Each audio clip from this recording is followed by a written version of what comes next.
kasus yang dilaporkan itu, 7 kasus itu tindak pidana pencucian uangnya sudah dihitung 60 triliun ya Pak Sugeng. Sudah 60 triliun dari 7 kasus tindak pidana pencucian uangnya. Dan selama ini kita tidak pernah mengkonstruksi kasus pencucian uang itu, padahal kita punya undang-undang. Hanya ada 1, 2, 3 lah ya orang dihukum karena pencucian uang, padahal itu jauh lebih besar dari korupsi. Korupsi itu terkait dengan anggaran negara yang dicuri. Oleh Kementerian Keuangan sudah berhasil dikembalikan 7,08 triliun. Nah yang pencucian uangnya yang 300-an ini akan kita tindak lanjuti. Oleh sebab itu nanti saya tadi berpikir saudara, kalau misalnya ada permintaan ke kementerian untuk diselidiki tindak pencucian uang, kan terus saya harus kasihkan ke aparat penegak hukum, KPK atau kejaksaan atau polisi. Nah saya berpikir nanti masa undang siapa yang membagai ini, kalau dalam sebulan tidak ada perkembangan saya ambil, saya pindah, karena saling ngambil sendiri tidak bisa. Gitu. Begitu masuk ke satu, lalu diolah sendiri, dinikmati sendiri, tidak jalan, tidak boleh pindah ke aparat lain. Itu salah satu penyebab macet. Nanti kita akan panggil, kok sekian lama tidak ada perkembangan, pindah dari misalnya kejaksaan ke KPK. Jadi berdasar kesepakatan aja di sini antar pimpinan. Kalau menunggu undang-undang itu dibuat, ya tidak selesai lagi, kita kesulitan lagi untuk menyelesaikannya. Saya kira itu, saudara, dari saya tadi sama Kementerian Keuangan. Saya sebenarnya mau jumpa pers dengan saudara ini bersama Bu Sri Mulyani. Tapi Bu Sri Mulyani baru mendarat dari Jogja, saya baru menjabat dari Denpasar. Sementara besok lusa saya sudah harus ke Australia lagi. Sudah disepakati bersama Pak Wamen saja bahwa kita membangun komitmen hari ini. Ya. Oke, saya kira itu penjelasan saya. Silakan Pak. Makasih Pak Menko. Teman-teman media yang saya hormati, Assalamualaikum warahmatullahi wabarakatuh. Pada sore hari ini saya bersama Pak Sekjen, Pak Irjen mendapat kesempatan memberikan update kepada Pak Menko Polhukam terkait beberapa pemberitaan yang terakhir.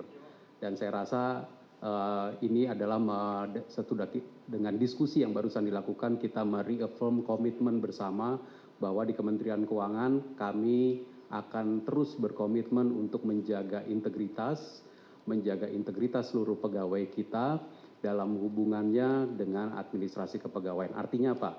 Ya harus disiplin pegawai.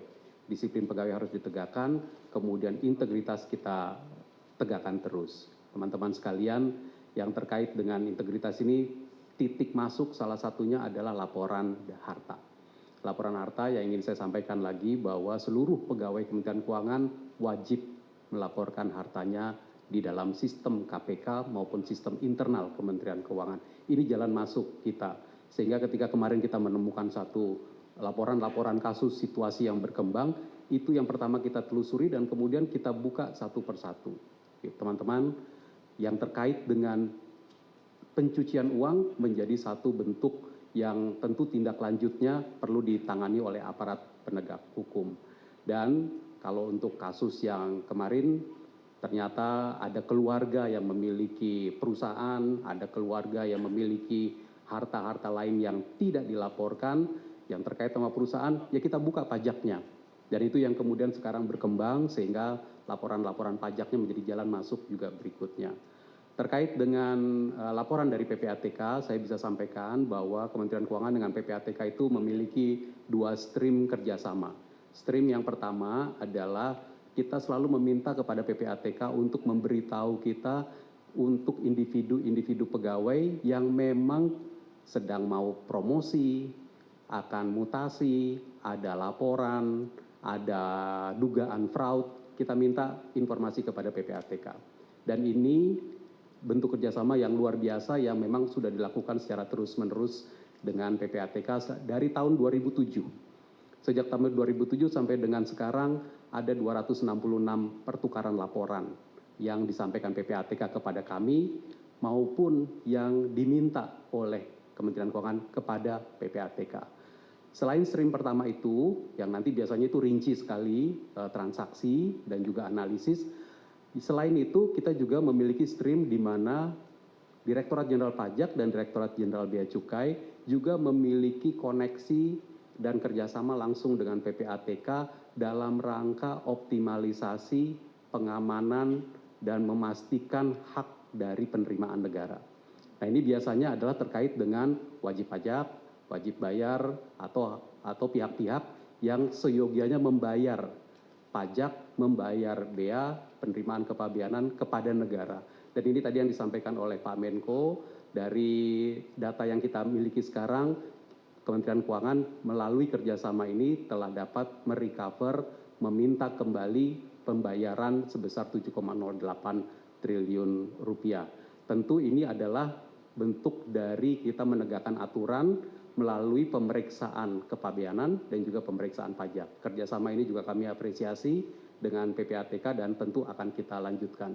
Concern dari Pak Menko mengenai tadi tindak pidana pencucian uang, kami dari Kementerian Keuangan akan sekali lagi memberikan komitmen kita lanjutkan. Dan tentu kami akan membuka penuh kerjasama kalau untuk upaya mengejar tindak pidana pencucian uang ini kita perlu lakukan lagi pemeriksaan perpajakan maupun pemeriksaan kepabeanan. Diperlukan bukan hanya kepada individu pegawai, tapi juga kepada seluruh wajib pajak maupun wajib bayar di Indonesia. Demikian mungkin beberapa hal tambahan dari kami. Terima kasih Pak Menko.